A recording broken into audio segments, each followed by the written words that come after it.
Good morning, dear friends, dear community.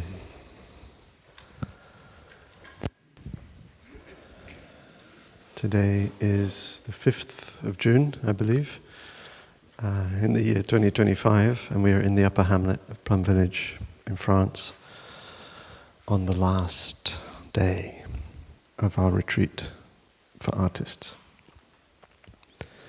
The last, but not the least.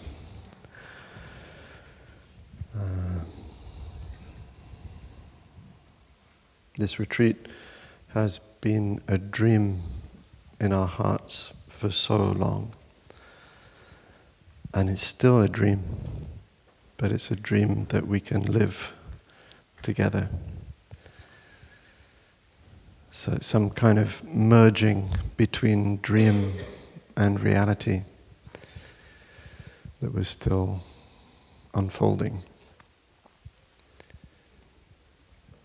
As the day of departure approaches, some thoughts might be arising, some feelings.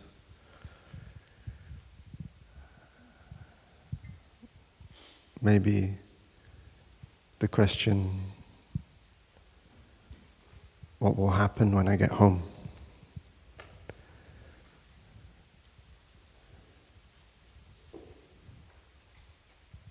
What will I feel? What will I say? When people will ask me, what did you do in Plum village? I don't know how to answer that question.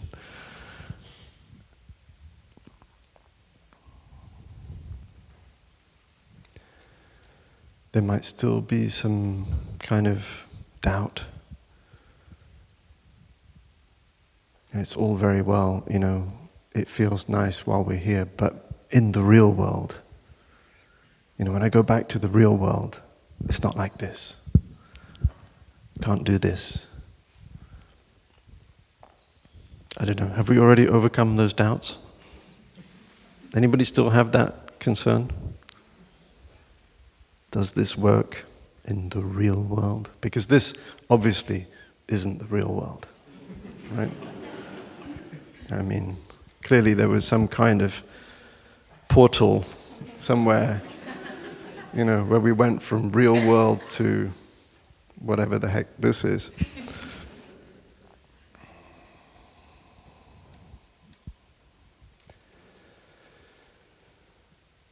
No, this is very much the real world.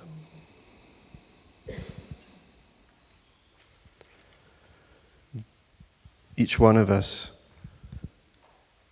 is weaving the world with our lives, with our actions. And we weave it here as well.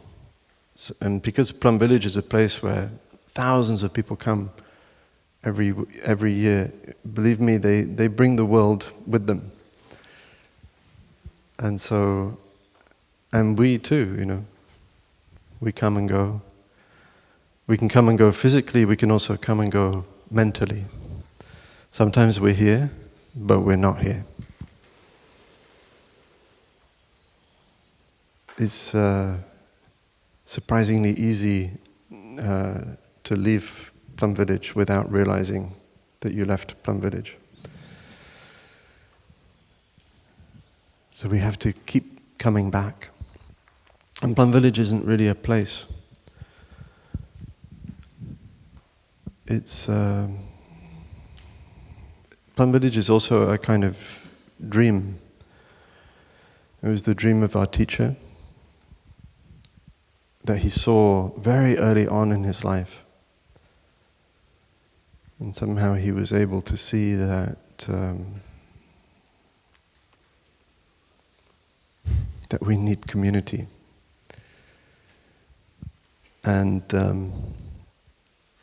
it's very interesting how the West has appropriated Buddhism and made it something sometimes very individualistic. A lot of people come here and I'm going to get enlightened. I came here with that notion. And then when my mentor said to me when I was wearing the grey robe as an aspirant, he said, there is no point getting to the top of the mountain if you're alone.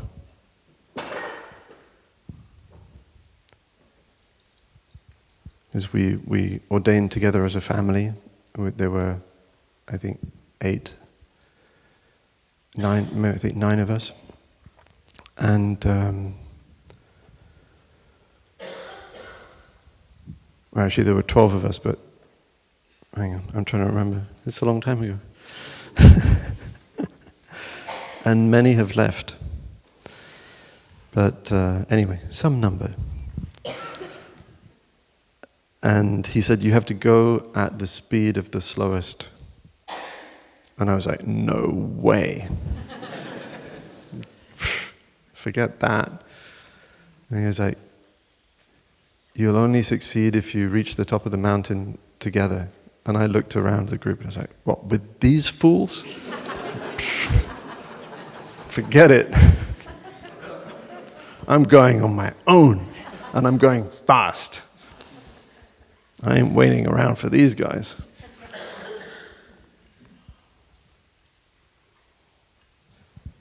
Yep.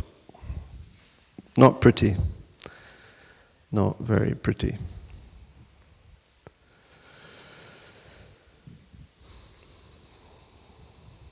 So our teacher somehow saw that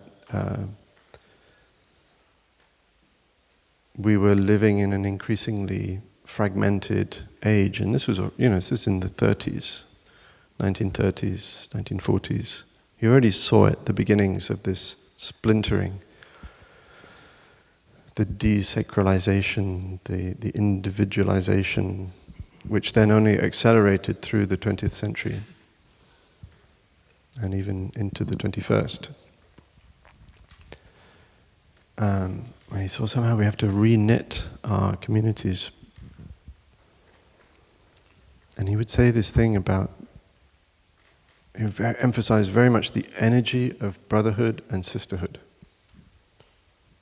And I was like, that doesn't sound very cool. That's not very interesting. I mean, it's nice. Yeah, brotherhood and sisterhood, fine. But it's not like, I don't know, it just didn't sound cool enough. But the more I've lived here, the more I stay here, the more I realize that maybe that is the destination. So it's really interesting to ask, like, what is the destination? Maybe this now is the destination.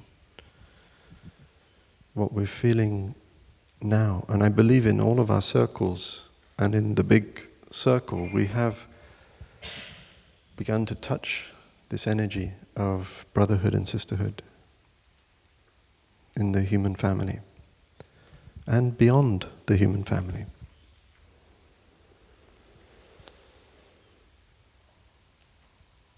I wonder if you can remember how it felt when you first arrived. What was in your mind? What was in your heart? And see, it's like that's a scientific experiment. It's like you set the initial conditions, then you run the experiment. We've been running the experiment, and now you look at the result, but you have to compare with the initial conditions. What has changed?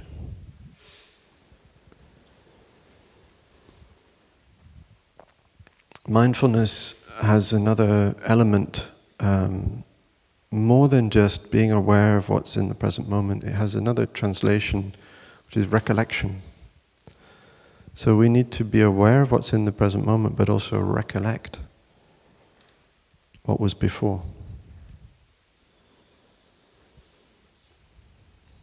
Because it makes us treasure the present. So my teacher used to say, if you've suffered, that's good. If you've been in hell, that's good.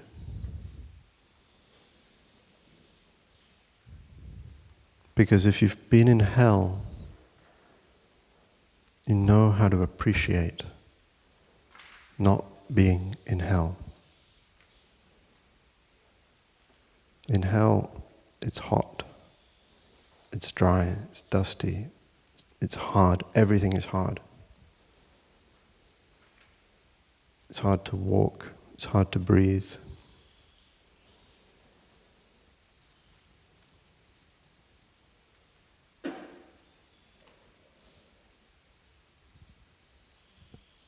And so, against the background of pain, we know how to appreciate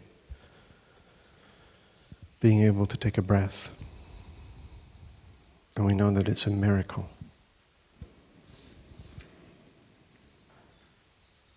And I know it's hard when we also know that there are others who don't have this luxury.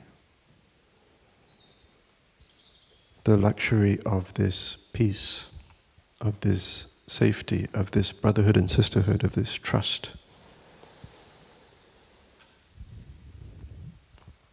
But I believe it's also our responsibility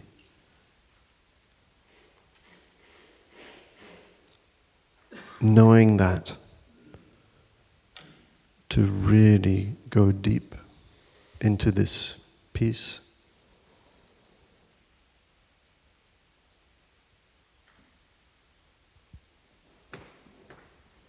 As an offering to the world. Each one of you, when you leave Plum Village, you don't actually have to leave. You can bring Plum Village with you, in your steps, in your breath, in your smile, in your listening. And you become a little island of peace. I think it will be very interesting when you take the train tomorrow, or the plane, or however it is that you travel. Just take a good look at people's faces. I remember the very first time I was here on retreat in 1999, and I spent 4 weeks here. And then I left, I went to the little station in Saint-Falagrande, and I couldn't believe it. The people, the visible suffering on people's faces, in their manner, in their attitude, they couldn't look at each other. Nobody was smiling. Or if there were smiles, they were fake. There were grimaces, there was suspicion, there was mistrust, there was despair, exhaustion. It's incredible, the contrast.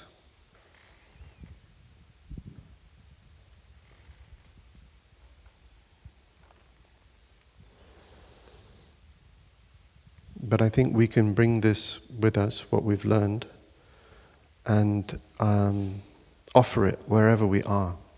My teacher, wherever he went, he built community. Like Phap said, I think on the very first day, his experience in exile was the realization that if I try to continue, if I try to maintain my peace, my love, my compassion alone, I will not succeed.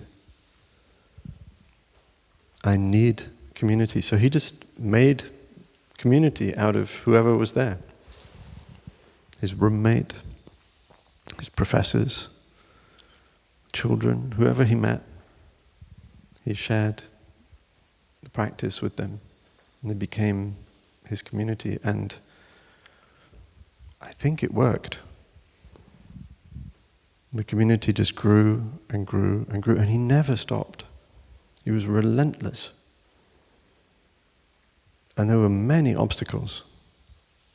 Many times people tried to disband, or they did disband his communities. They prevented him from operating. They just started again. And again, and again, and again.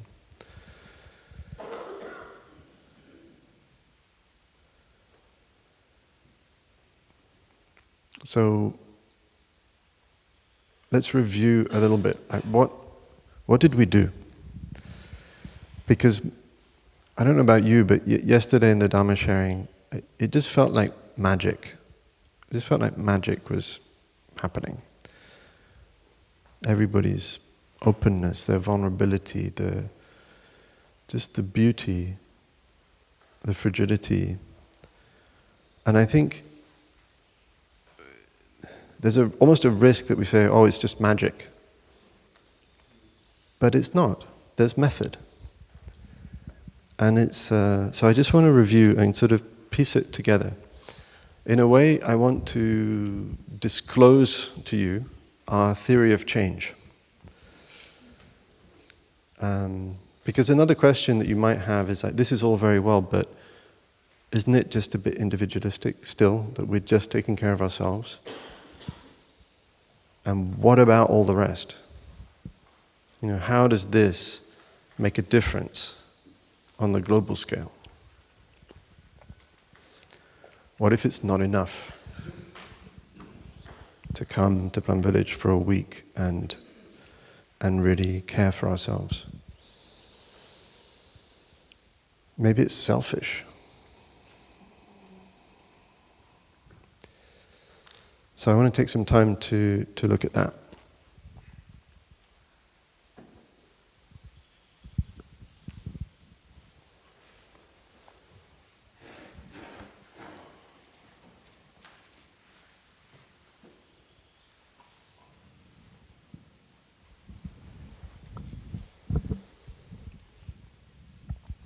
So let's just think about what we've been doing.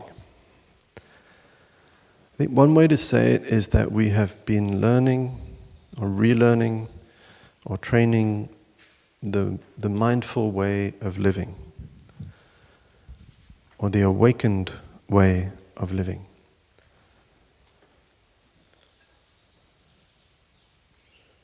Which is just to do all the same things that you have to do. You have to wake up in the morning and go to the bathroom, and I don't know in what order you do things, but take a shower, go to the toilet, brush teeth, put on clothes, maybe have breakfast, walk around. They're all the normal things. And then we clean the toilets, we do the dishes, we talk to each other. And the only difference, it's not the what, it's the how. So the what is pretty much the same. Even though we add a little bit of what sometimes with the bows. Okay, maybe you don't bow at home, you know. We add a little bit of what here and there, but mostly the what is the same and the how is different.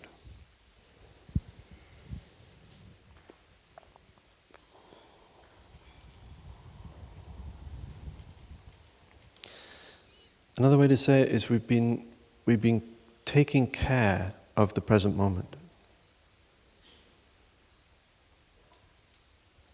Really like being attentive and just noticing what is right here, right now. How do I care for it? Because I think many of us have the question in our hearts like, what's the appropriate response to what I know, to this suffering? What is the appropriate response? What should I do? And so this is a part of our offering, is to remember that the only place and time that we have agency to change things is here and now. Present moment, only moment. There is no other moment. So if we want to change something, it has to be now. It's the only place we can do it.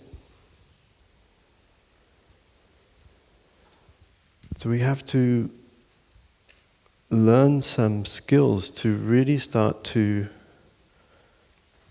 kind of in a way, deconstruct some of our notions of time, and causality and consequence, and action, because we've been a little bit, colonized, I would say, by some notions that always have us leaning into the future.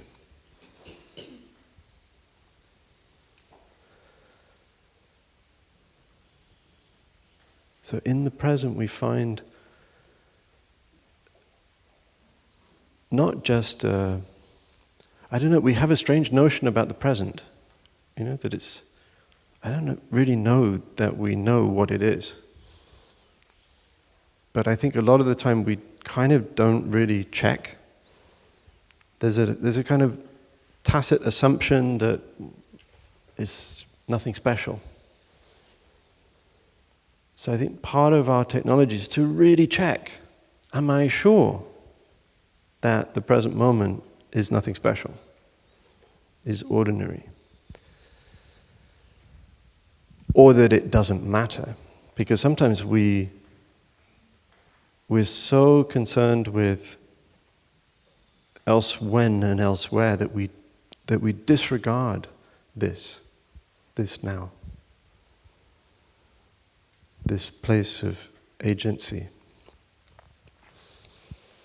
And we mistreat ourselves, we mistreat each other.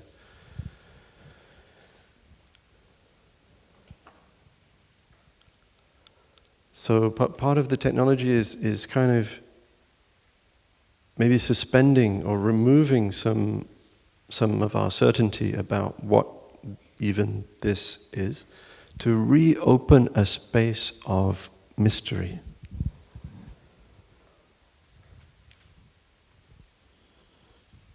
Because if there's no mystery, then, well, life would be very dull.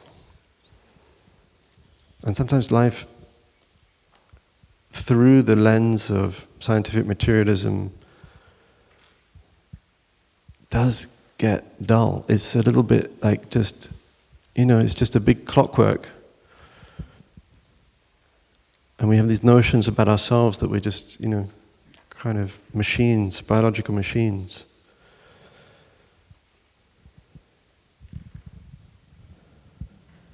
And it's, this is what I grew up with as a teenager. I didn't know where to put God. I didn't see any room for God, or spirituality, or mystery, or wonder. Because the story I had was so strong, that we kind of know what things are, that it's, we know what atoms are, and there's some laws of physics that some people know, and things obey the laws of physics, and kind of that's that. Okay, we're done, And meaning is something that we just have to invent. There isn't really any intrinsic meaning. We just have to kind of conjure it up. And so even if you don't believe that, I think it's important to recognize it's the force of that kind of set of beliefs in our world. And how even when we don't believe it, maybe individually and privately, collectively we are subject to the forces that shape our world through this lens of, the earth is just a big pile of inanimate matter that we can extract and use.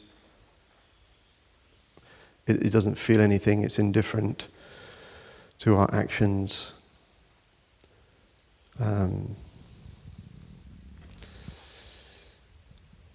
So, we just, in order to be able to see, we have to know what kind of lenses we have put on inadvertently, maybe the collective cultural lenses, and how could we maybe remove them. For me, learning to meditate is partly that. It's learning, first of all, to notice that I have adopted unconsciously some habits of thinking, of perceiving even, and then learning to have the option to take them off and to not know again.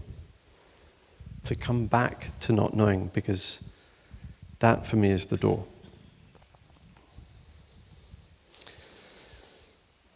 So one of the ways that we've been doing that is coming back to the body. Because the body doesn't make up stories.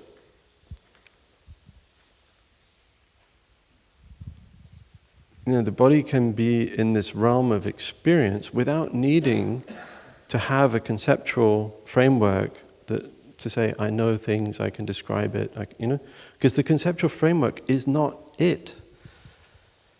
So language, although it's beautiful and wonderful and we all love it and we love, to play with it, it's really dangerous.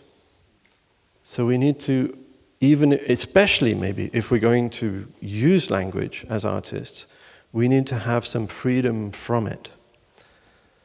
To know how to find silence.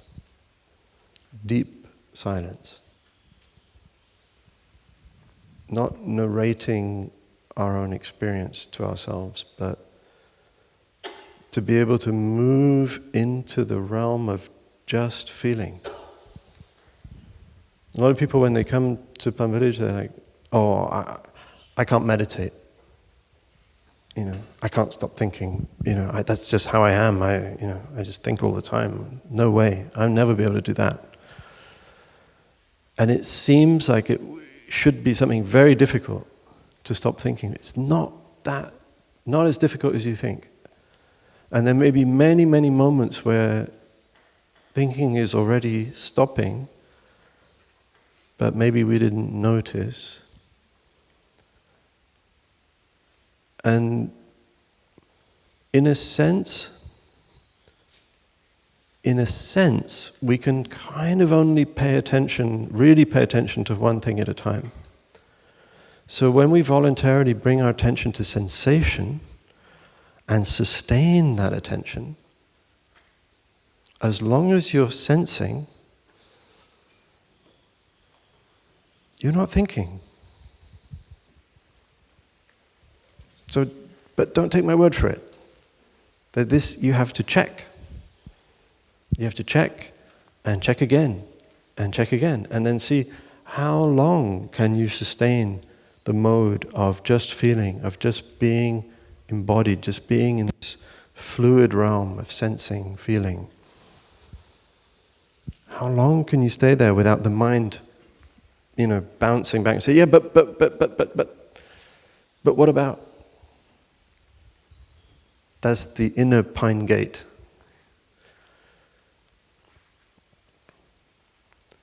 So this is what we've been training. And I know it seems very basic. It's like, okay, I'm breathing, fine, and I'm aware of my steps, fine.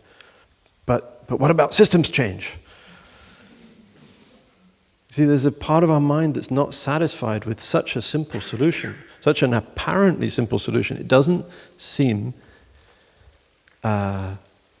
sufficient. It relative to the scale of the challenge that we all know in our hearts, relative to that, to the grief, the agony, the destruction, the killing,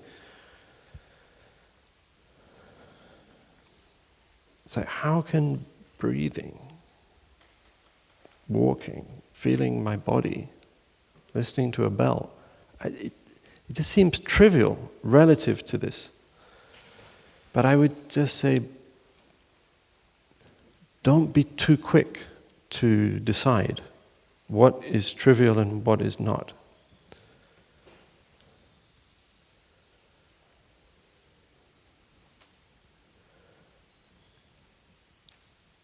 It's very easy to underestimate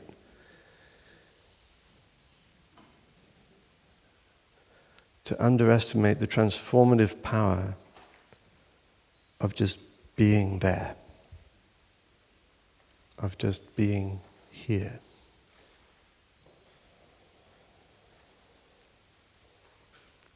So I like to play a game with myself. I shared this with somebody yesterday, which is to tell myself, or to sort of frame it like this. I say, well, what if I've never actually experienced the present moment?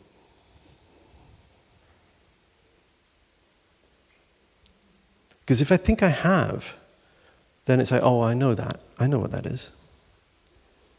And then I dismiss it.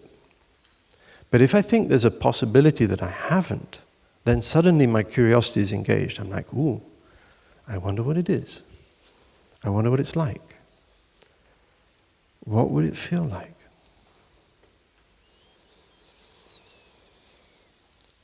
So there's an image that helps me.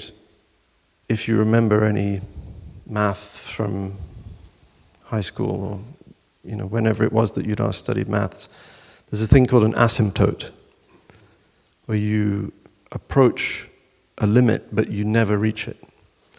So it's one of these curves that goes up and up and up and up and up and up and up, and it goes off to infinity, but it never ever reaches the line.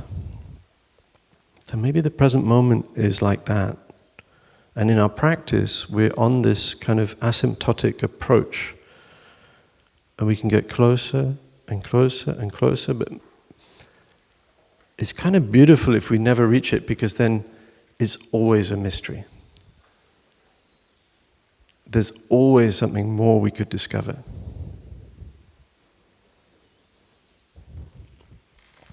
And that allows the present moment to be a deep present, not a thin present, not a superficial present. So in the deep present, we find not just one thing. And it's funny because I said a moment ago, wow, you can only really be aware of one thing. But is there such a thing as one thing? Can anybody name me a thing that's just one thing? Find me a one thing. Like, really, I dare you.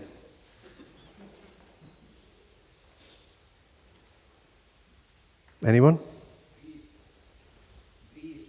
The breath? You think the breath is one thing?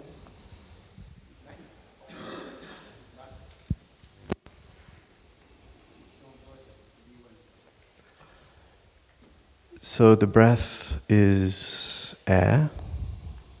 There's no breath without air, right? But the air is also somehow the trees. The breath is also the lungs, the blood, the body. So how many things do we have by now? Well, the thing about non-duality is not to get caught in one and not to get caught in two. So when we say non-dual, we want to go to what we're sort of drawn towards unifying everything, which is nice. But not two is also not one. I'll say more about that later. But let's say that even if so maybe you think, well, what about an electron? Surely an electron, that's just one thing. I'm not so sure. Because find me an electron outside of your awareness of the electron. Aha.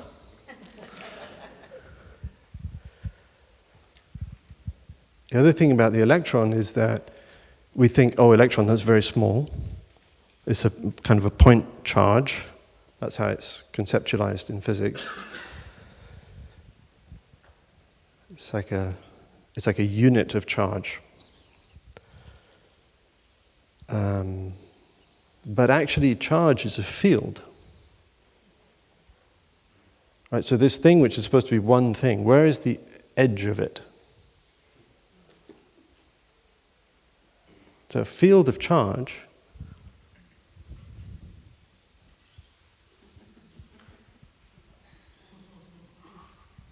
uh-oh, we seem to have the whole cosmos. It's literally coextensive with the cosmos. There is no edge. Of course, the magnitude of the charge drops off. It's not even measurable to our devices pretty quickly, but doesn't mean it's not there. So let's be careful of one. So this deep present, even when we think that we are paying attention to one thing, like the breath, or like the body, so I'm just aware of my hand. So, well, is the hand one thing? It's like the language gives us the idea of singularity, but the actual experience, when you really check, the word does not. The word is a totally insufficient representation of the reality of experience. The map is not the territory. But the map has come to substitute for the territory.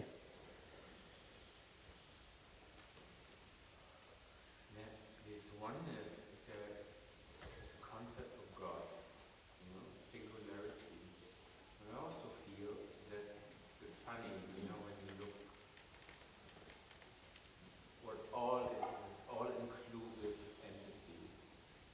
But probably everything here is also one. It's unique in a sense, Everything, every leaf, the flower in front of you is in its way also oneness. It's absolutely unique in the whole cosmos, So you find it everywhere, and I don't know, but maybe there's also oneness. Yeah, I'm not sure. So we can distinguish uniqueness from the idea of a singular thing. So I totally agree with you. Everything, whatever you look at, has its uniqueness, its particularity. No issue there.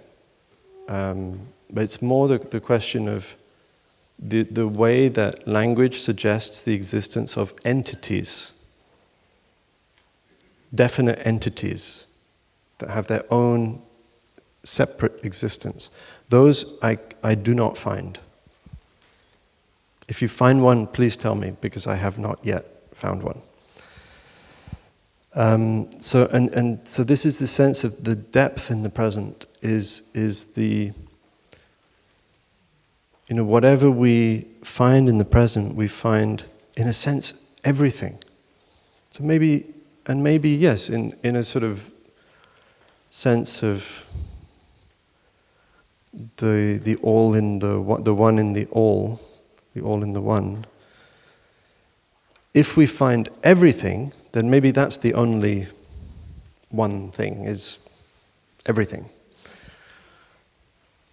But this is the problem of language. So let's just remember not to be too sure about anything, and to make a real encounter, like an open encounter with the present. Like, I don't know what I'm going to find. Because in the present we also find the past, which is vast. Right? So in fact the whole past, everything, the entire history of the cosmos is what has given us this moment, which is also a deep present. And of course, in this present moment, we find the ground of the entire future unfolding of the cosmos. So don't tell me that the present is simple, is unimportant.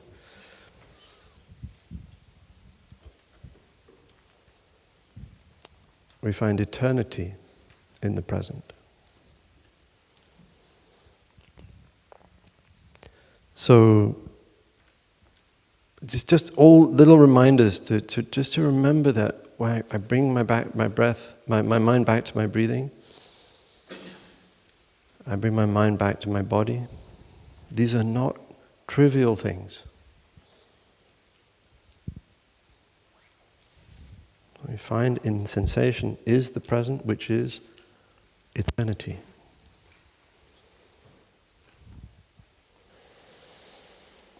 We've been learning how to take care of our pain.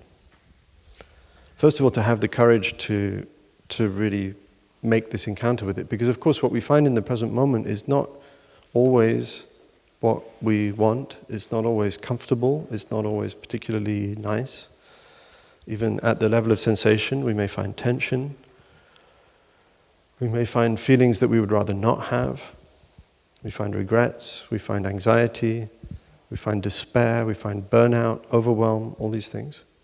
And so part of the art of dwelling in the present moment, the art of awakened living, is also learning how to really look after that, whatever it is that we find in the present moment, and not reject it. Because that's what often happens. We come back to the present moment like, oh no, I don't like that. And the mind bounces off into projects and planning and worrying and zooming around past and future. It goes very fast. It can time travel like crazy. And there's many, many things that we sort of prefer to do than to feel even a single moment of discomfort. And so we're constantly covering up.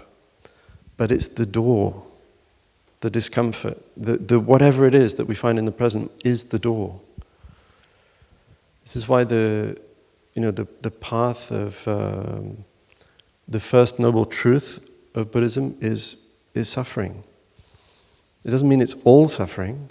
It just means you have to be willing to enter through that door.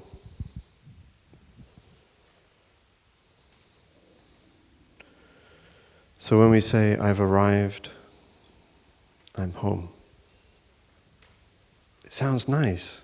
It sounds, oh yeah, home is cozy, I have arrived, I am home. Ah. But sometimes arrived home is, oh no, oh God, it's a mess. Oh no, no. Okay, I'm going somewhere else. I'm going to go back to the airport. It's chaos. It's a mess. I don't want to deal with that. So arrived home is also, it has to be courageous. So you have to dare to allow yourself to be at home in your pain, in your discomfort, in your tension, in the things that you don't want to feel. You say, oh, that's my home. I've arrived.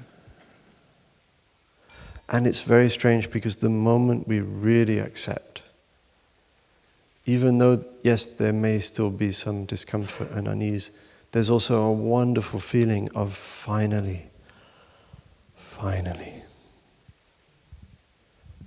you're taking care of me.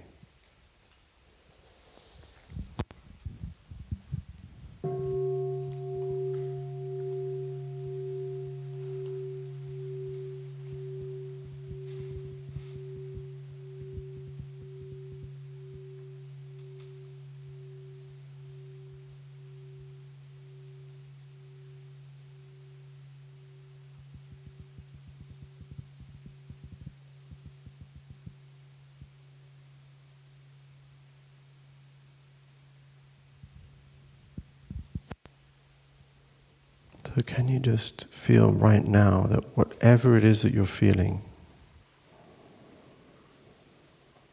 this is home.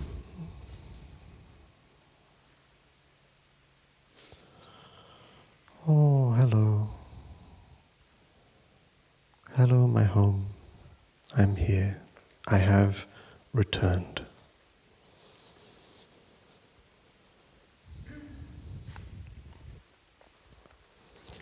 And in that same moment that we're learning to take care of our pain, we are also learning how to generate a feeling of joy.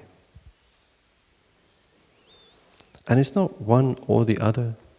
It doesn't have to be one before the other. Joy and pain can cohabit. And in fact, when we have a little bit of pain, it's very nice to have some joy to accompany it. So we need to know how to nourish ourselves, and this is what we've been learning. We've learned the art of deep listening. So don't tell me it's individualistic, because we've been opening our hearts and our ears to each other. We've been putting down our guard, our defenses, our judgments, our sword of discrimination.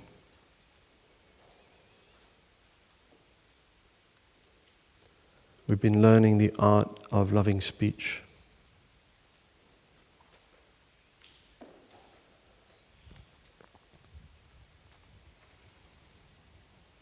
We've learned that mindfulness is a path, not a tool. So of course, capitalism has done its best to appropriate mindfulness, to commodify it and sell it back to us as a nice, shiny product. I had the experience of offering a retreat in Bali for climate activists from Southeast Asia. And I was speaking with a young activist from China, and he said, well, I really hesitated to come on this retreat because I just thought, yeah, mindfulness is too white. It's not for me. And I felt so sad. I was like, hang on, but you know where it came from, right? I mean, what a tragedy that yet again, we anyway.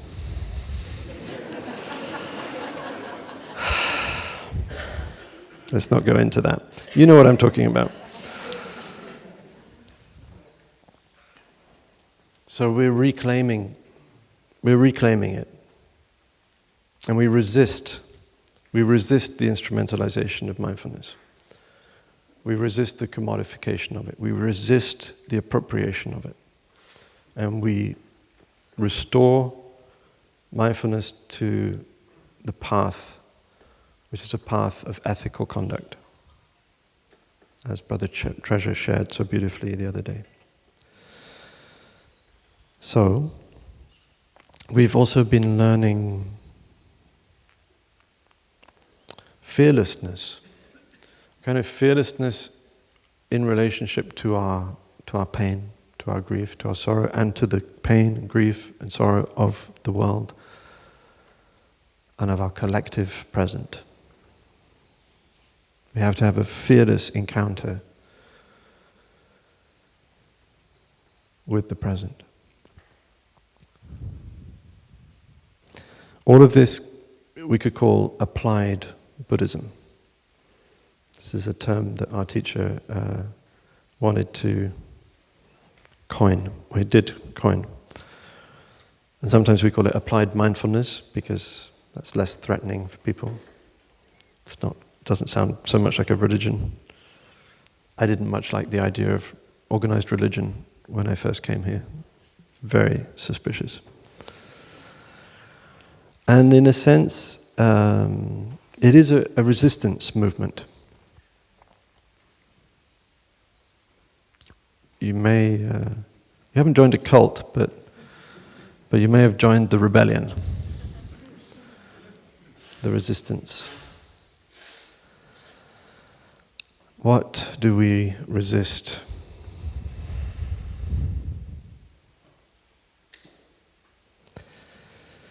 I think when we know how to suffer, we suffer less. We've been learning the art of suffering. The Dalai Lama published a book called The Art of Happiness, and our teacher, with his kind of cheeky smirk, said, I want to write a book called The Art of Suffering. Then the publishers didn't let him. They're like, oh, that'll never sell. It's tricky, even for a Zen master. So, when we know how to suffer, we know how to take care of a feeling of pain, it's easier.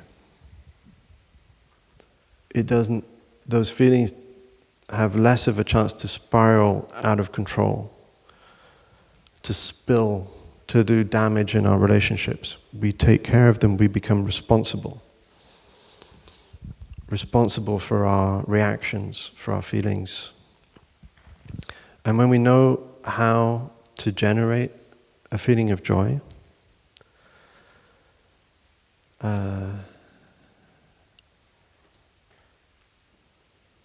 maybe we don't need to turn so much to consumption to find our happiness. So if you want to know, like, what difference does this make collectively, you can think about our culture of consumption, always more. I think part of that always more is just that we don't know how to be with the pain. And because we don't know how to be with it, we need to cover it up. And once you start covering it up, somehow, the covering up doesn't feel good anymore for a while. So then you just want more to get that little moment of feeling okay, feeling distracted, feeling numb. So learning to handle a feeling of pain and learning to generate a feeling of joy, although, again, for me, when I first heard my teacher say that, I thought, oh, that's not very cool, it's not very dramatic, it's not going to change anything, but it does. That is a culture that doesn't need to rely on consumption to manage its feelings. So we can be happy with much less. Much, much, much less. The other day I spoke about manas and the tendencies of manas by which we can recognize its manifestation. We can recognize when it pops up. We can sort of catch it, say, hey, I know you. I recognize you. So always pleasure-seeking, pain-avoiding, not knowing the danger of pleasure-seeking, not knowing the goodness of suffering, ignoring the law of moderation. So then you might ask, well, how can I change that? We change it just by noticing. Because the moment we bring our attention, kind attention, not judgmental attention, but really kind attention to those tendencies in us when they manifest, they lose a little bit of their strength. So that's the resistance. And we resist it individually, but we're also resisting it collectively. As we can see a little bit the collective manas that's eating the planet, doesn't know the law of moderation.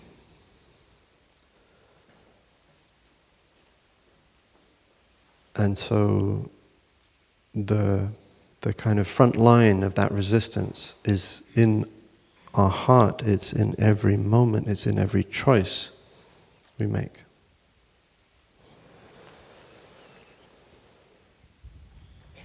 One of the ways I like to resist the kind of commodification and capitalist extraction of mindfulness is to remember something that my teacher said.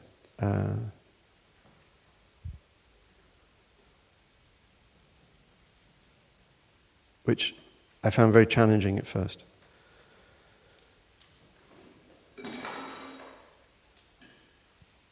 So he said, mindfulness is like the energy of the Holy Spirit.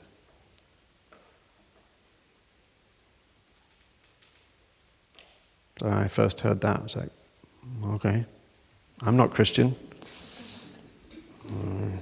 Holy Spirit, I don't know what that is.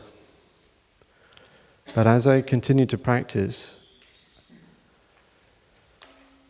I realized that I had a tendency to, because of my training and my upbringing and even just the idea of what we are as human beings, I sort of started thinking, and this is definitely what we get from the scientific extraction of mindfulness, that mindfulness is a function of the brain.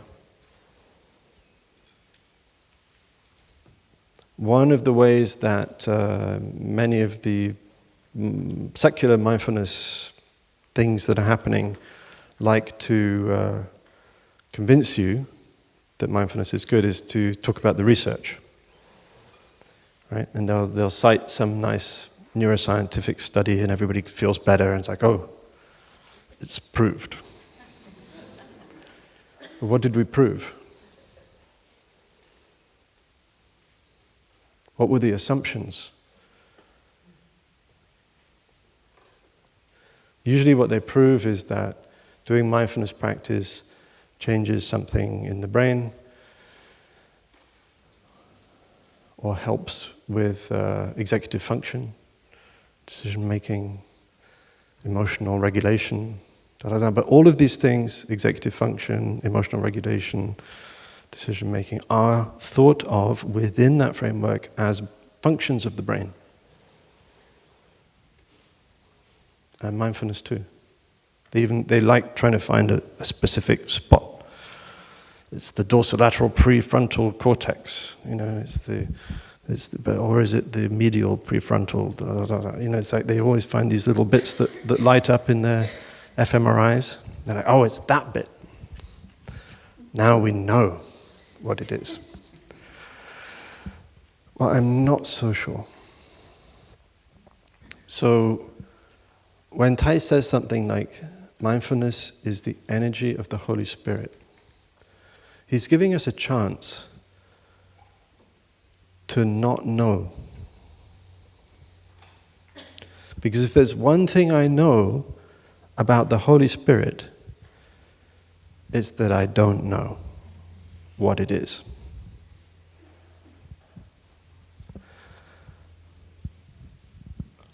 What I do know is that, let's just go on a journey, right? Let's just suppose that he didn't say that for fun,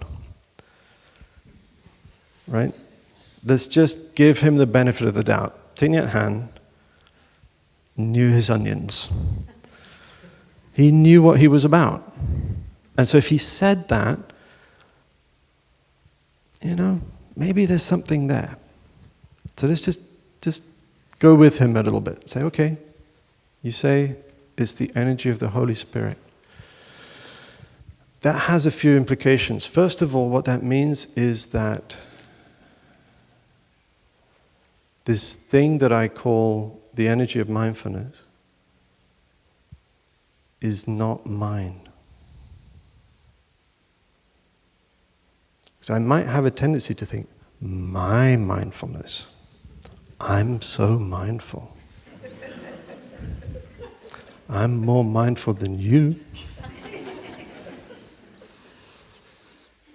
My mindfulness. Individualistic mindfulness. So Thay's saying, not that. What else?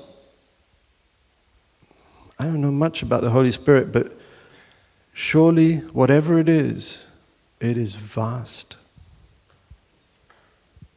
Vast, beyond imagining. So you can do that with Holy Spirit. You can kind of get the sense of, it's a bit like, oh shit, that's big. Excuse me.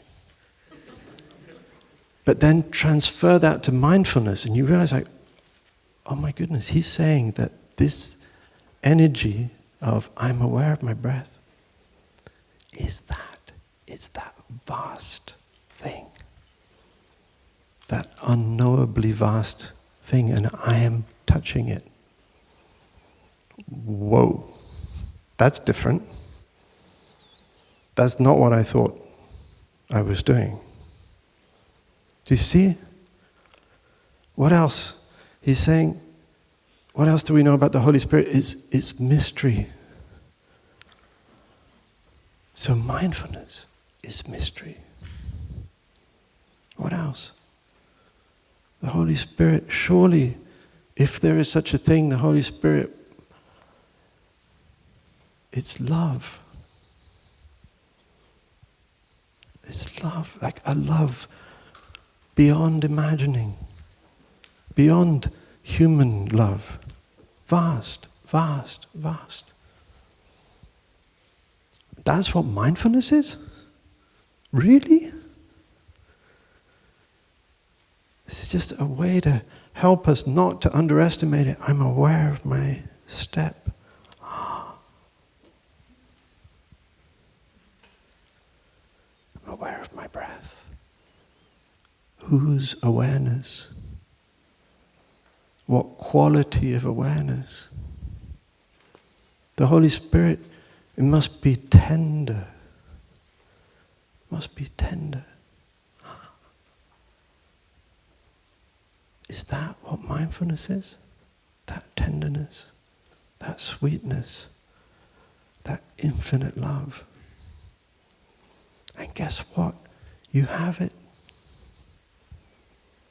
You have it already now, right now. You have it in abundance. Every moment you can have it. It's yours. Every moment.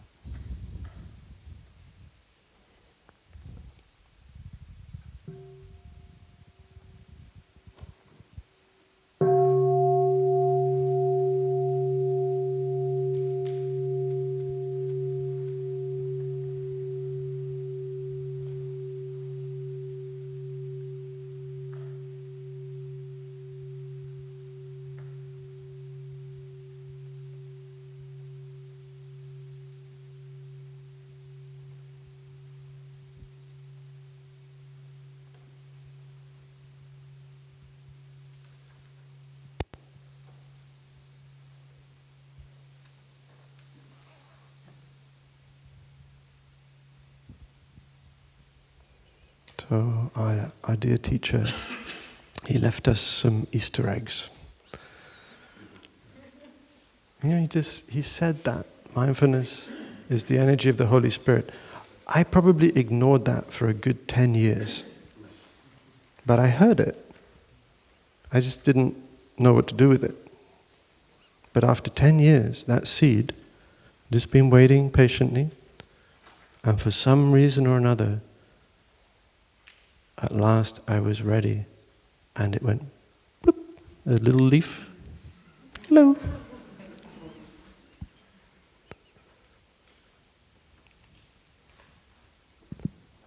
So there may be many seeds that have been planted in your consciousness.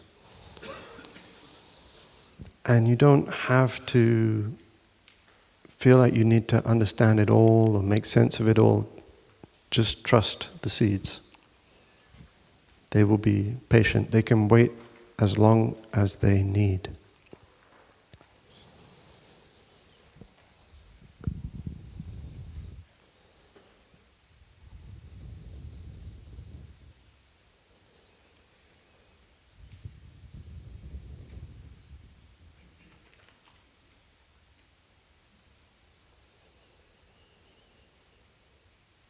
What on earth did I write here? Oh, yes, I know what that says. My goodness.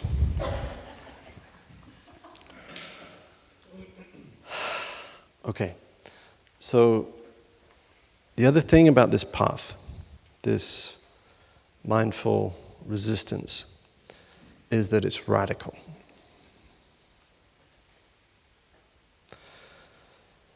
And the Buddha said, and Thai said, some very, very, very radical things.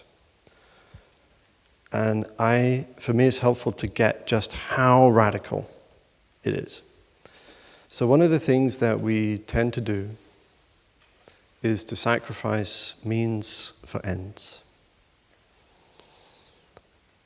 When I was a composer before becoming a monk, I definitely did this. I burned everything for the music. I burned my relationships. I burned myself. I was willing to sacrifice anything for the art. And in a sense, we still a little bit have a culture that kind of celebrates that in a weird way. The myth of the lone genius, It's like as long as the art is good, it's okay, whatever you have to do. Actually keep doing it because we want the art. There's this kind of special permission granted to artists to be a little bit, unruly. And we forgive them. We're kind of like, it's okay. As long as the art is good. If the art isn't good, it's like... it's changing. It's changed with me too, thank goodness.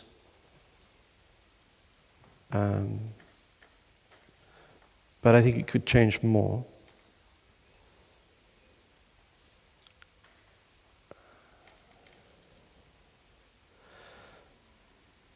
The thing about sacrificing means for ends is that we do it not just on a kind of macro scale of I have a big goal and I will make some sacrifices because it's important. And sometimes it's not art, it might be activism, it might be... it's almost especially when we think the goal is noble, that we think it's okay to sacrifice things and people and ourselves and the planet. Very strange.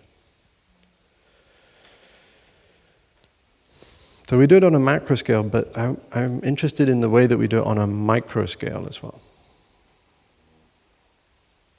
We sacrifice the means for the ends when we're on our way to the tea house.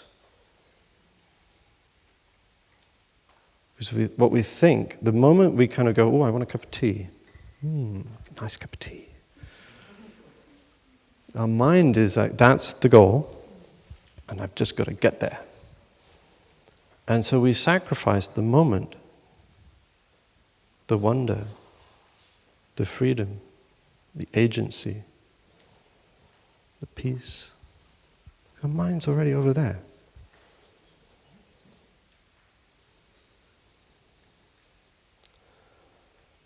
I could do it, preparing a talk.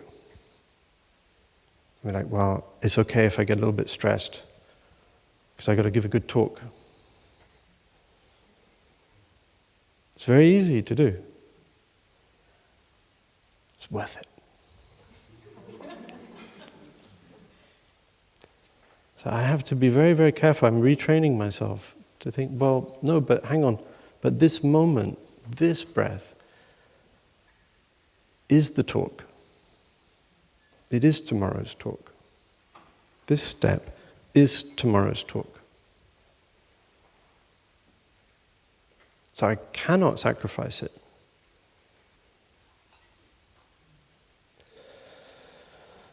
So here's the radical part. The Buddha comes along and says this thing. And I want you to get just how insane it is. He says, Drista Dhamma Sukha Vihara. Dwelling happily in the present moment is possible. It is possible to dwell happily in the present moment. That is a very, very radical statement.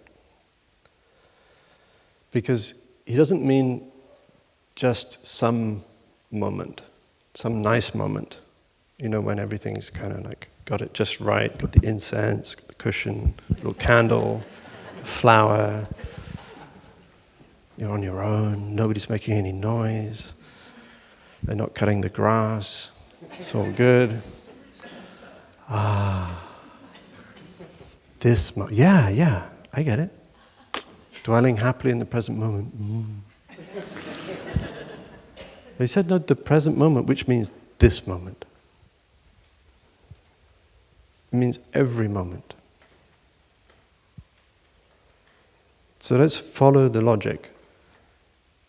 He's not saying, go to a retreat, take care of all your trauma, figure everything out, figure out your childhood suffering, your relationship with your parents, your ancestral lineages, your identity crisis, your deepest desire as an artist, what you should do, your purpose, and then be happy.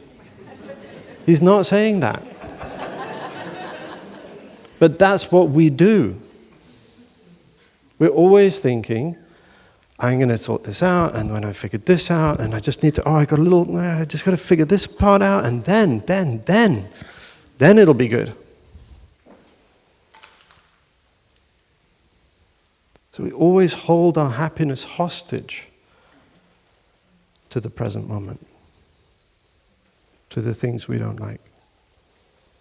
Just suppose, thought experiment, suppose you had actually figured it all out, right? All the little owies and bumps and scrapes and, I didn't like that. When they said that my teacher said something to me when I was 5 years old, But you've gone there and you've touched the earth and you've forgiven them. And, it's okay. I understand you were doing your best and it's okay. Just suppose you've done it all, right? Every single little bump and scrape and it's all good and finally, hang on. What about those people who are starving?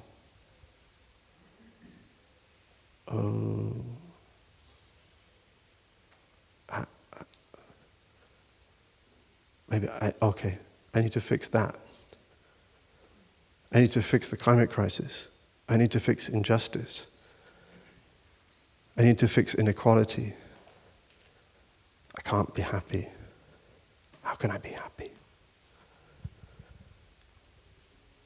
So then maybe you set about, you go down the mountain, take your sword.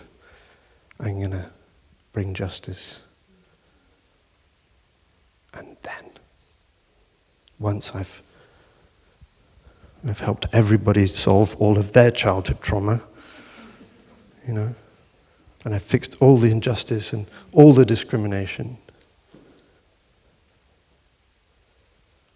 and I've stopped this mad destruction of our living planet, then I can rest. Then I can be happy.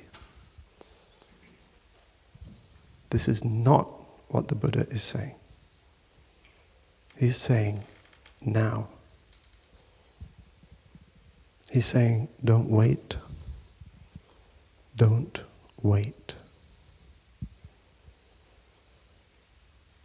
Which is mad. It is utterly, utterly, utterly insane.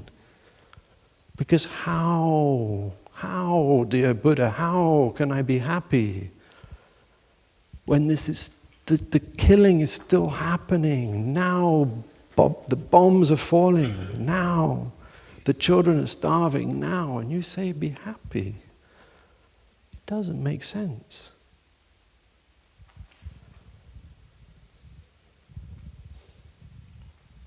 So what could he possibly mean? Again, it's like, I have to kind of give him the benefit of the doubt.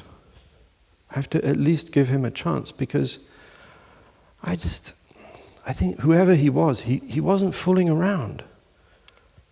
He was a pretty serious dude. I mean, if he said something like, it's possible to dwell happily in the present moment, I have to give that a chance. Despite all of my certainty that it cannot be true. So the radical challenge is to face my certainty that this cannot be true and dare to allow that maybe it is.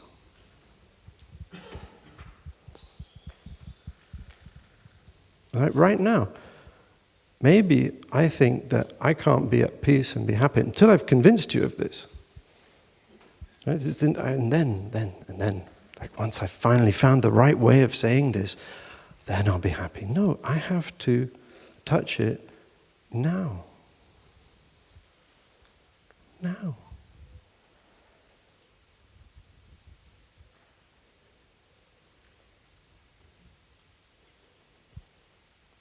That's the invitation.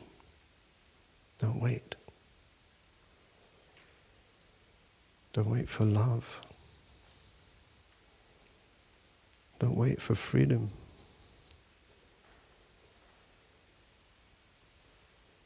Don't wait for peace. Because peace and love and freedom, they are the appropriate response to the grief, to the pain, to the slaughter.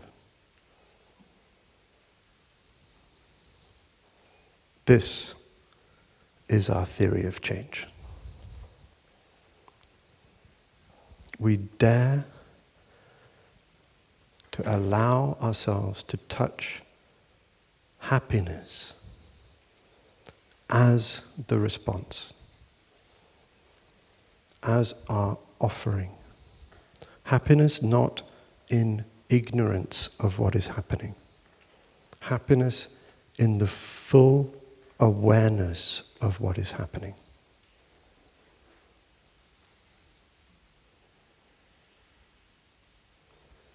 Because that is what the world needs. That is what the starving children need. And that is so hard to say. Because there's part of us that still doesn't believe it, that doesn't believe it can be enough. And of course, at another level, it is not enough.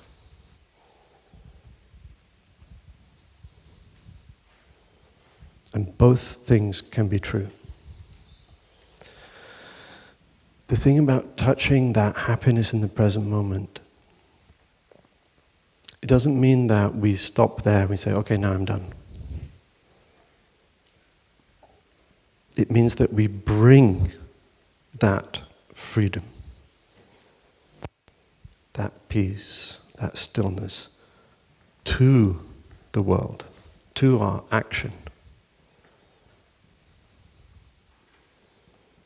So when we go into the places of hardship, of suffering, of sorrow, when we are in touch, we have something to offer, something new, something different, something which we may have collectively underestimated. Are we sure we know the power, the transformative power of peace? I'm not sure. Because again, like the present moment, I'm not sure that I've ever even touched it. I've kind of seen it with my teacher. And so that gives me a hint, it gives me a taste. And you know, if this was his theory of change, and you could sort of say, well, what did he do? I think he did quite a lot.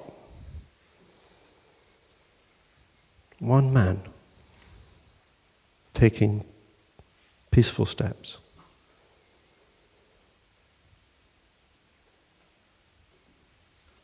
It changed our culture, our civilization. Mindfulness is everywhere now. Even if, yes, it's been a little bit appropriated and extracted. it's still kind of seeping through the cracks. The change is underway, and we have to help. That's why we convened you here, to be the agents of that collective transformation of our culture.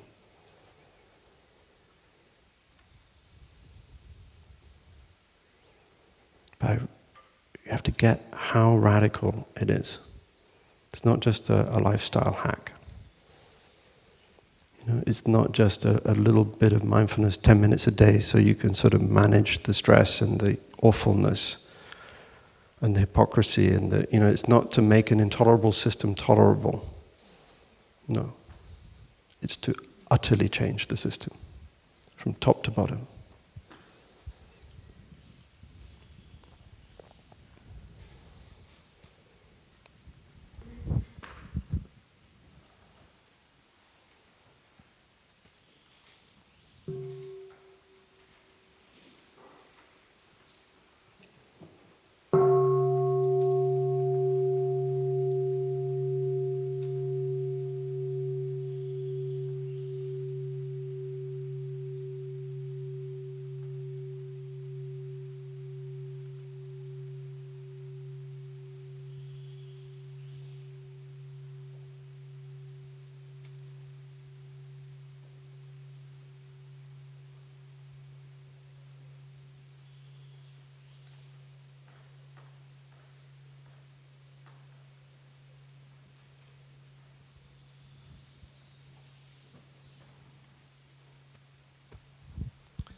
So when we resist the tendency to sacrifice means for ends, one way to do it is to make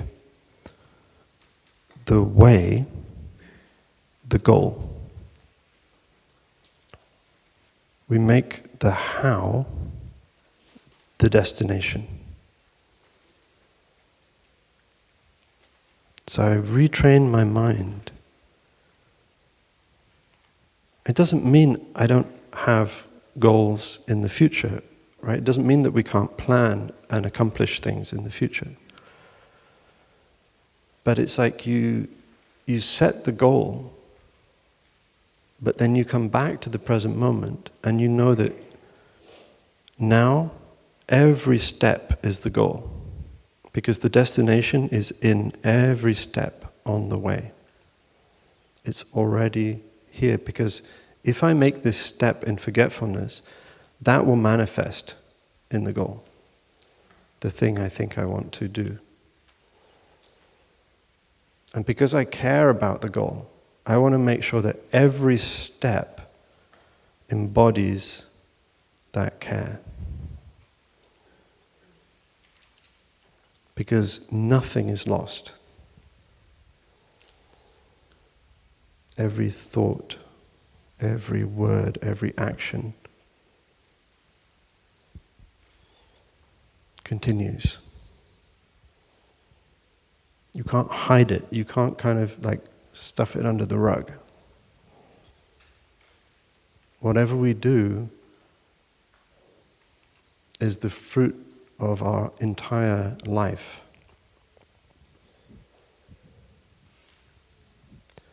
So maybe there's things that we regret in the past, things that we did not so beautifully, but now we have a chance. We have a chance to take a step in freedom.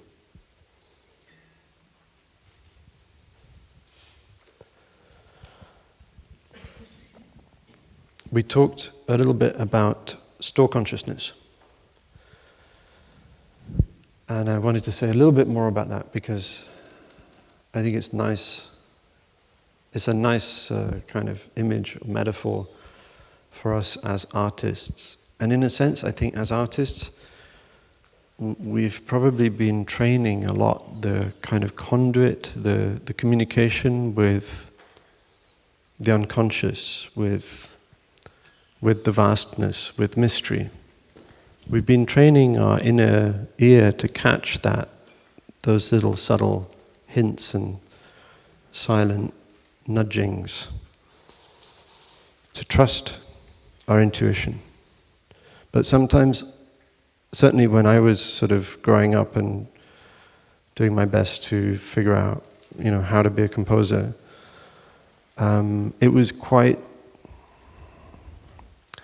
kind of mysterious to me, like how it happened. Sometimes it would happen, just like the floodgates would open and just, just like a huge orchestral something would just come thundering through and be like, okay, what do I do with that? Try and write it down. Quite hard. Bit of a struggle, quite tortured. And then I kind of put my messy paw prints all over it and I kind of start messing with it. And suddenly, the thing I heard, I can't set it down. And then when I want to hear it again, I don't know how.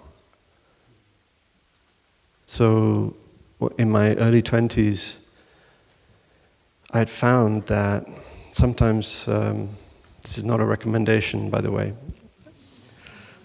smoking a tiny, tiny joint would just open the door, and I'd stopped smoking, I'd stopped taking drugs, I'd stopped everything, because I was coming here, I'd taken the 5 mindfulness trainings, I was really trying to do the thing, but I was just like, I have to compose, I have to let this music out, and I don't know how to open the door except like that. So I was like trying to, it was like homeopathic dose. I was like microdosing before microdosing was a thing, It was like I was trying to, what is the smallest amount that opens the door? But at the same time, I didn't really like it. I was kind of like, I don't think that this is the way. There should be another way. And I think maybe many artists are in one or other version of that. Like, why does it happen sometimes and not other times? Inspiration comes, but then I have to show up in the studio every day and work. You have to have the discipline, but sometimes the inspiration isn't there. So what's wonderful for me about what Thai offers us in this teaching of stories is that he's kind of offering us a way to train our intuition. Intuition is trainable. And the communication with store is trainable. And now you're like, okay, but what? What is it? I can see. And you're like, okay, get the notebook ready. What's he going to say next? This is, and finally, God, we've been waiting all week, and now, you only tell us now? Okay, well, this might disappoint you. You know that thing we said about breathing?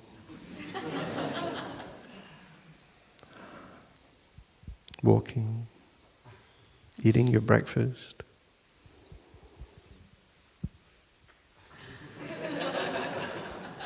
Sorry. I know it's a big letdown. But that's it. That's the training. Yeah. Come on. There's got to be something more. There's got to be some extra little tips and tricks.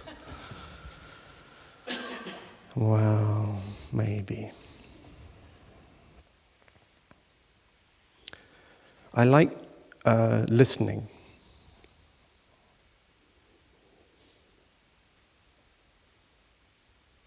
I really like it. And I like listening not just with my ears, but kind of listening as a metaphor. So can I listen to the texture of the present moment? Is that feeling? Is that listening? Is that sensing? I don't know, it's just words. But listening, maybe just because I trained as a musician, but it's the metaphor that I find most helpful.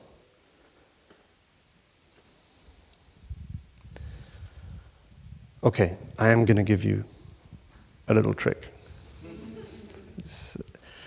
So there is this practice when we have something that we want to realize, or maybe a question that we want to answer, of entrusting the question to store. So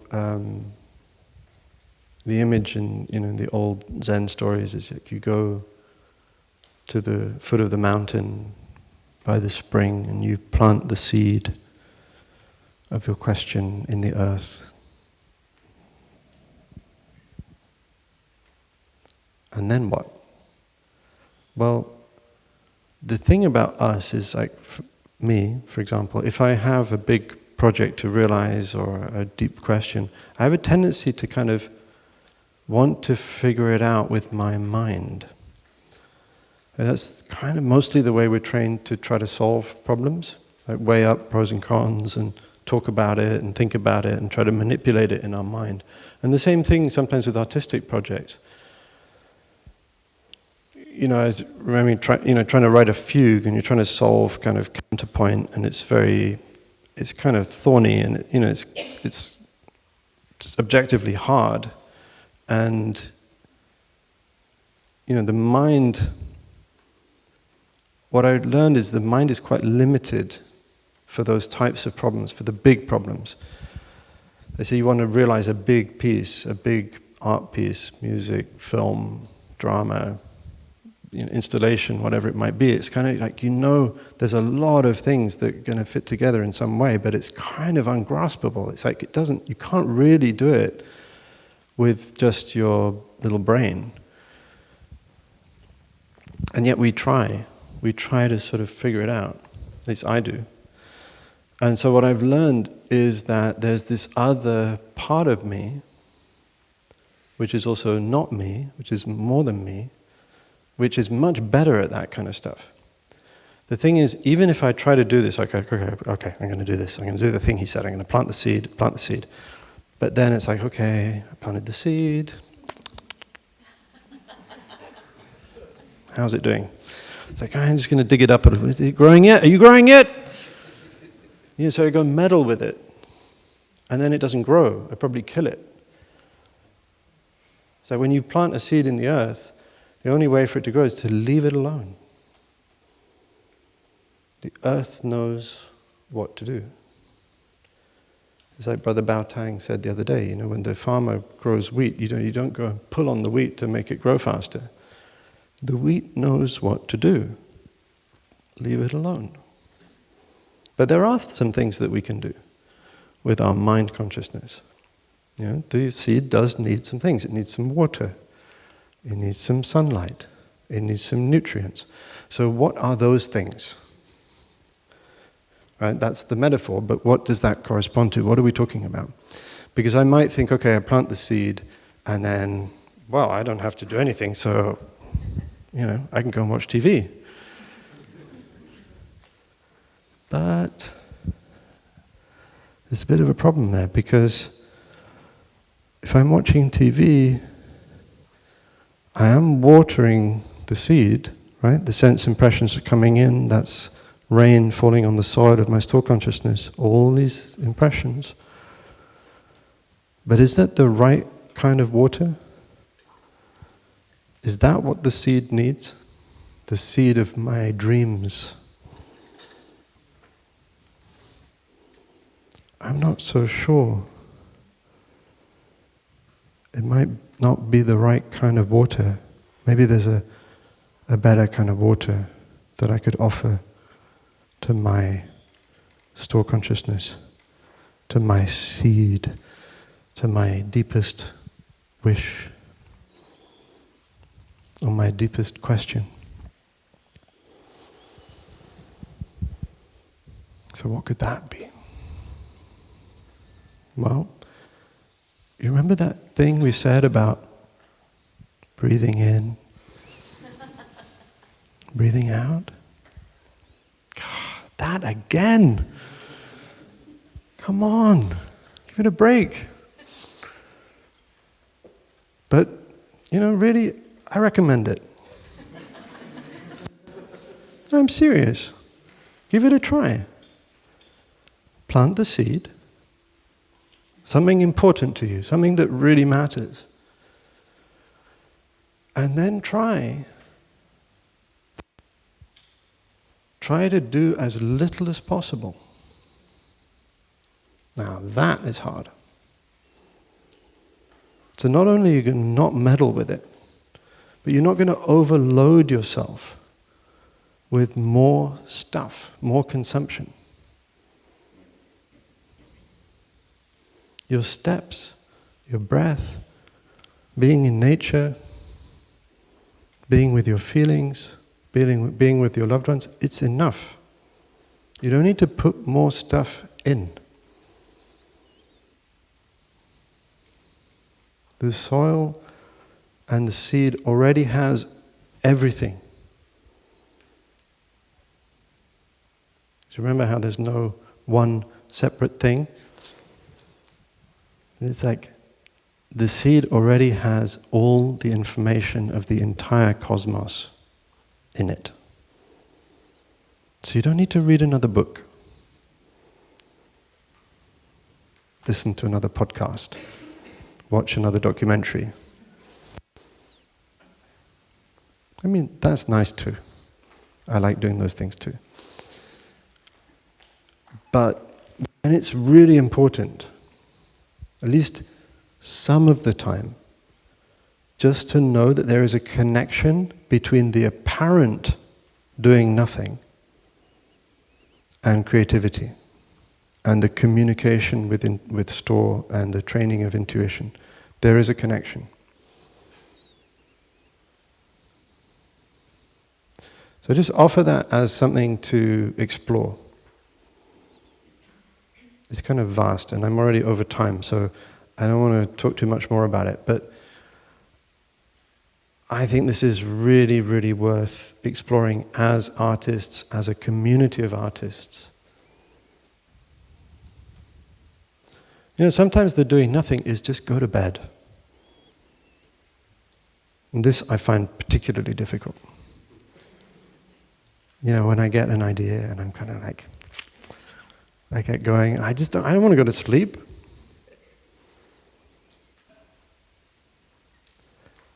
But I'm learning, slowly.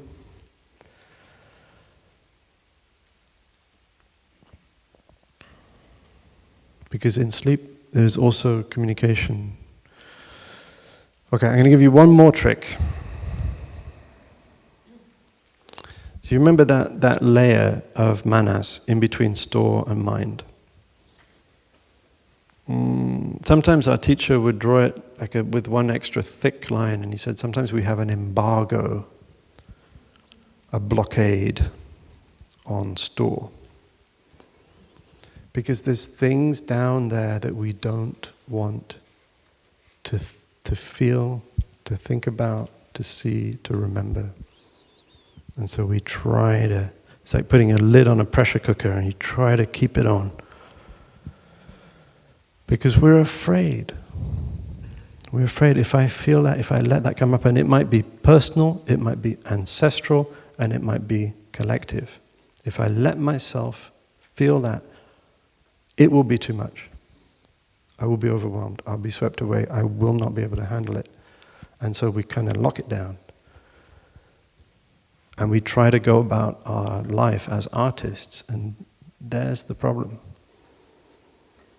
Because as artists, particularly as artists, we need that free flow, that good circulation between store and mind, a constant free circulation. And the more we have these things that we're trying not to think about, trying not to feel, trying to ignore, the more that communication is blocked. So again, all of the things we've been doing, taking care of our feelings, learning how to embrace a painful feeling. This is the technology. It's for that, not to instrumentalize it, but not that it's for that, but it does that.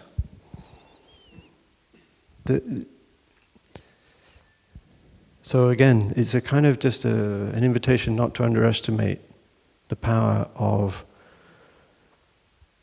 like really not ignoring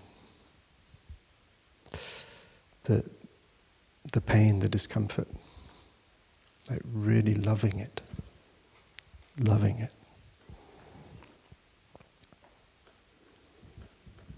And sometimes as an artist, you need a little motivation, so it's like, okay, I'll do it because it's going to make better communication with store, and then I'll have better intuition, and then I can do great things. And it's okay. We can can sort of use a little bit of motivation sometimes to overcome the obstacle. It's kind of skillful means. It's not ready for that, but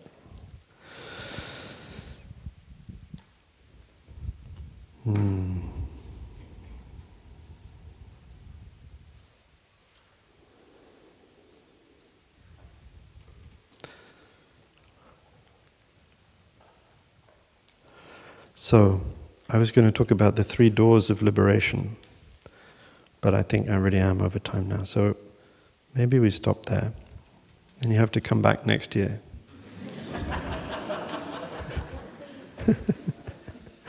I'm just going to say one more thing, because this is more for those of us who have to perform, or give the appearance of performing. And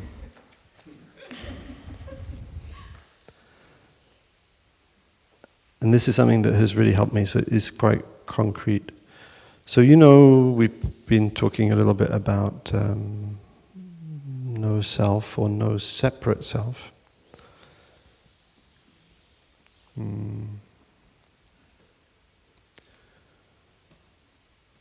It's worth checking. Is it true that there's no separate self? Have you checked? Yeah? Mm-hmm. Did you find one? No. Okay. Neither did I. But it's really worth checking and kind of keep checking. So one of the ways I like to do that is to look at the question of boundaries. We like talking a lot about boundaries, healthy boundaries. I need to keep my boundaries. So there's nothing wrong with boundaries. Boundaries can be good, but boundaries are not absolute. They're porous. Nature relies on boundaries. The cell has the cell wall. We have our skin. The earth has its atmosphere. Even the solar system has the heliopause. Did you know about the heliopause? It's very cool. It's where the solar wind balances against the cosmic radiation. It's like a kind of equal pressure, and it basically is a bubble. And without that bubble, it's like a cell. The whole solar system is like a vast cell with this bubble. And if we weren't within that bubble, life probably wouldn't have arisen because there'd be too much radiation. So we're nestling inside the sun's, kind of like it's saying, no, holding back the cosmic radiation with its light. Isn't that amazing? It's so beautiful. The sun, just like, I will create a space for my little planets. And then the earth with her magnetic field, because the sun's radiation is also a little bit too strong. So the sun, doing its best, I'm going to protect all the planets. But then it's too strong, so the earth has to go, hold on. Whoa there. All right, now I'm going to protect with the magnetic field, the atmosphere. Then the little cells go boop, and they form a little cell wall, a little membrane.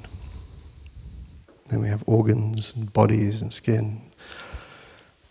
So boundaries are great, but all of those boundaries are utterly porous.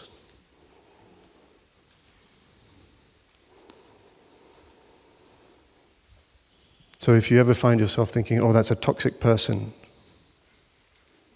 I'm going to put them in, put them in jail. They don't get to talk to me. Cut them off. I'm not sure that that's a long-term solution. We put all the toxic people in jail, kind of consciousness jail. So you kind of, maybe for a while, but let them out. We can have porous boundaries. Anyway, investigating boundaries, just actually really looking, like look at your skin. Check the notion that you end at this boundary. Really check.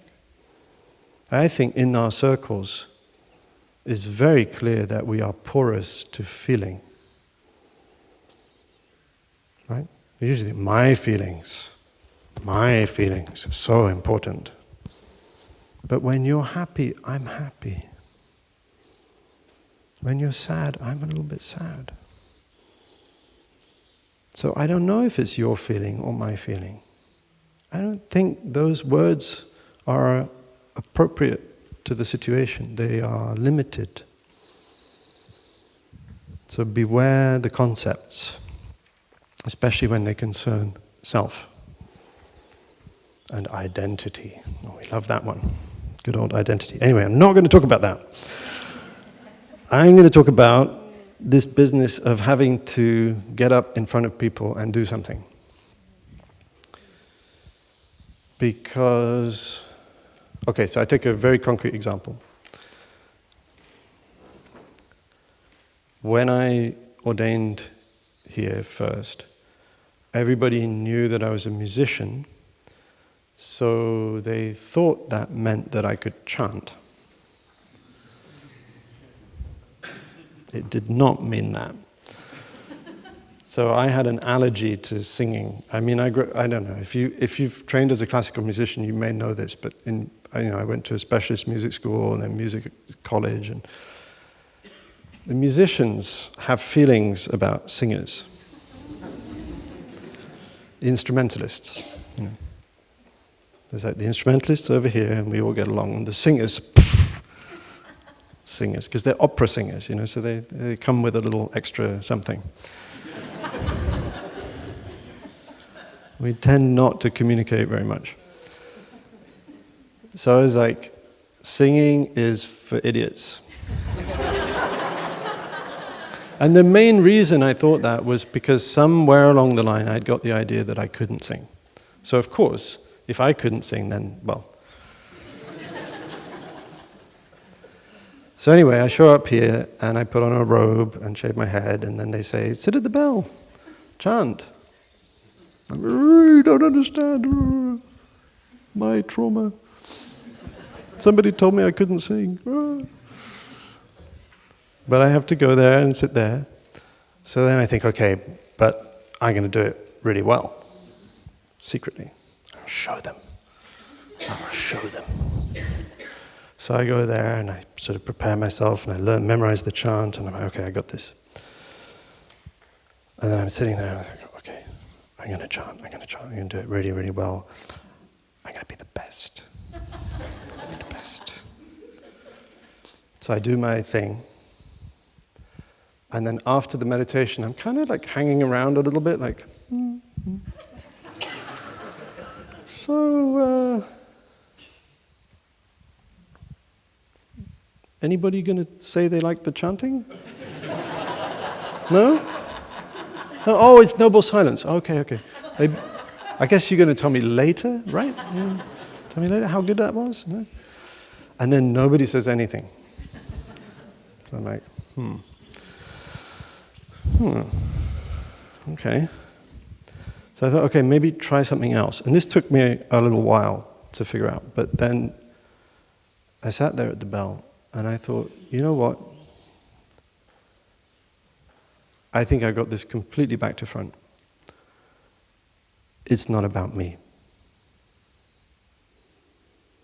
If I make it about me, it becomes a performance.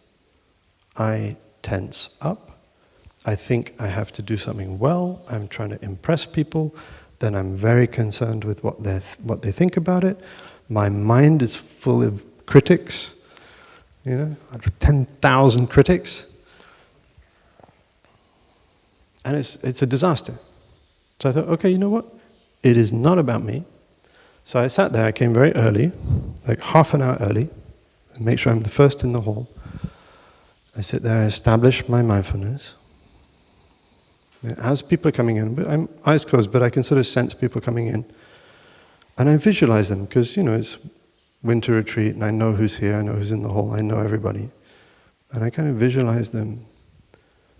And I really try to kind of bring them to life. And like, this is a real human being with all their complexity, all of their concerns, all of their questions and struggles and their feelings, and they absolutely do not care about me right now and my little, am I going to do a good chant or not?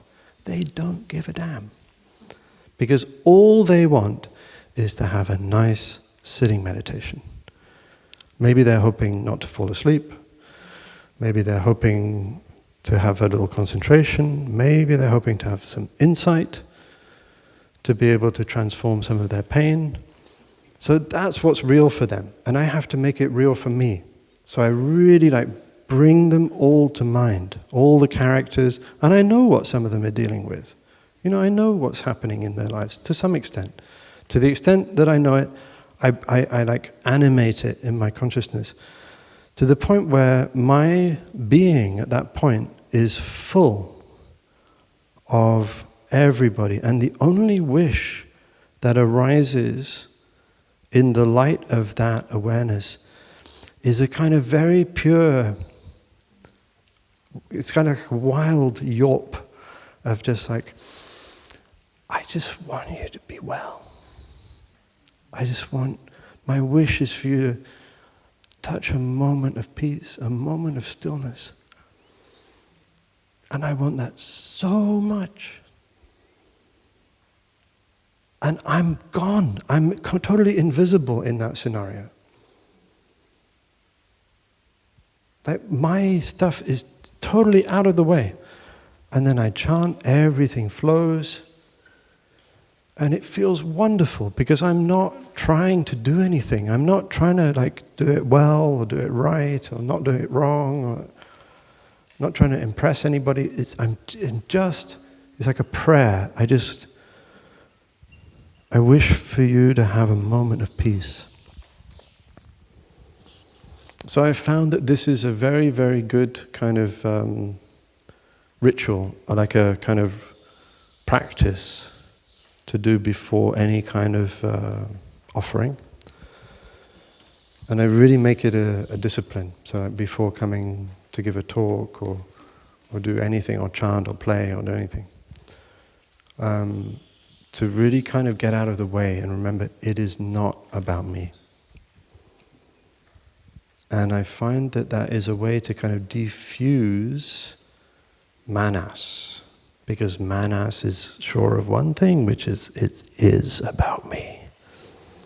My precious. It's all about me. So I find it very, very healthy to have practical ways to challenge that, to kind of diffuse it, to soften it, to help that release. So I just wanted to offer you that as something that you might like to explore or experiment with. Okay, so I'm going to stop there and just to kind of summarize. In our theory of change or our systems change, we are careful of certain things. So we don't want to extract spirituality as a product or we don't want to commercialize it, we don't want to commodify it, we don't want to instrumentalize mindfulness. We have to be very careful because we tend to do that.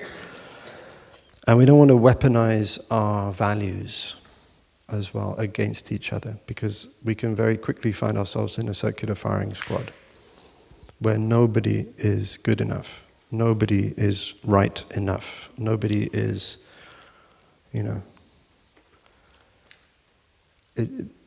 the situation is such that I think in a way there is nothing that we can say or do that is right. Nothing that we can say or do that is complete, that is sufficient. And we have to give each other a little breathing room. Maybe. It's a suggestion. And that is, so there's these kind of two levels. It's like that on the level of the historical truth. This retreat, just objectively, we haven't stopped the war. I'm sorry. We didn't do it. We failed. Right? We didn't stop the war. We didn't stop the starvation. So we failed.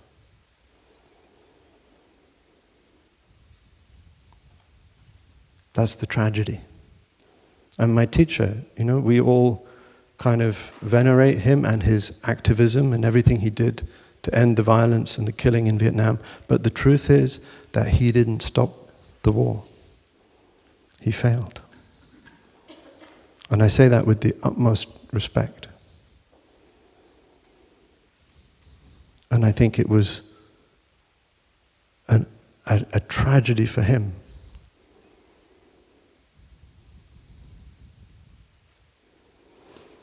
But that can be true, and something else can be true at the same time, which is that he did stop the war. He stopped the war in him.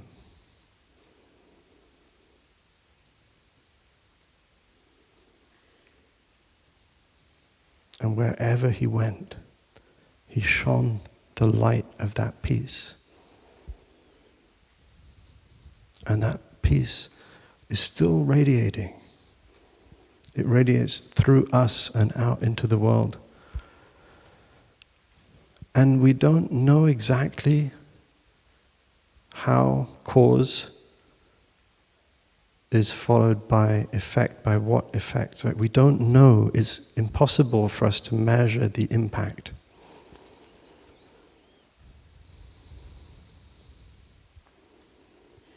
But I think we shouldn't underestimate it.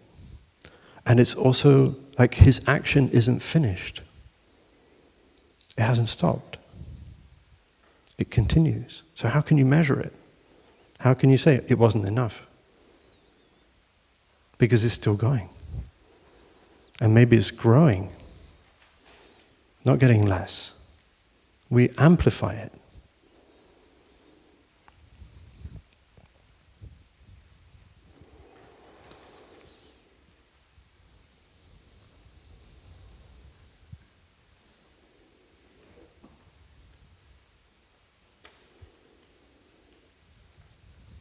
So when we make our way the goal, then in a sense we can have peace, because we know we have done everything we can in this moment. We've done our best in this moment, and we'll do our best in the next moment, and the next moment, and the next moment. And I'm not saying that as spiritual bypassing. I'm not saying we're all going to sit around and just breathe and that'll be it. No, I'm saying we'll do all of the activism, all of the things, but in this new way.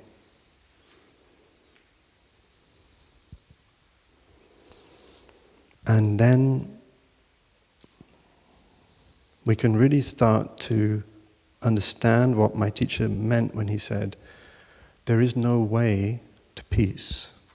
Because thinking that there's a way to peace risks sacrificing means for ends.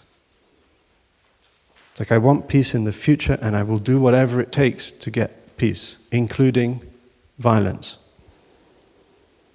That's the logic of the militarization that's currently happening in so many countries. How do you guarantee peace? More weapons. He said there is no way to peace. Peace is the way.